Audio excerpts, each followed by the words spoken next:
మీరు కూడా నిద్రపోయే ముందు ఫోన్ వాడుతున్నారా? అలా నిద్రపోయే ముందు ఫోన్‌ని బెడ్ మీద ఆర్ పక్కన టేబుల్ మీద పెట్టి నిద్రపోవడం చేస్తున్నారా? అసలు ఇలా నిద్రపోవడం సేఫేనా? ఫోన్స్ లో లెవెల్ రేడియో ఫ్రీక్వెన్సీ వేవ్స్‌ని ఎమిట్ చేస్తాయి. డీఎన్ఏ స్ట్రక్చర్‌ని డ్యామేజ్ చేసేంత స్ట్రాంగ్ వేవ్స్ కాదు గానీ, స్టిల్ రిస్క్ అయితే తప్పదు. ఈ వేవ్స్ సేఫా కాదా అనేది 100% అయితే ఇప్పటివరకు ప్రూవ్ అవ్వలేదు. సో, ఇలా ఫోన్ పక్కన పెట్టుకొని పడుకుంటే, ఫోన్ నుండొచ్చే ఎలక్ట్రోమాగ్నెటిక్ వేవ్స్ డైరెక్ట్‌గా మన బ్రెయిన్ ఎలక్ట్రికల్ యాక్టివిటీని ఎఫెక్ట్ చేస్తుంది. ఇదనే కాదు, నిద్రపోయే ముందు ఫోన్ యూజ్ చేస్తే దాని నుండొచ్చే బ్లూ లైట్ వల్ల మన స్లీప్ సైకిల్ డిస్టర్బ్ అవుతుంది.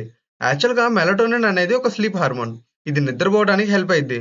సో, ఇలా స్క్రీన్ చూస్తే బ్లూ లైట్ మెలటోనిన్ ప్రొడక్షన్‌ని ఎఫెక్ట్ చేస్తుంది. Which indirectly effects sleep.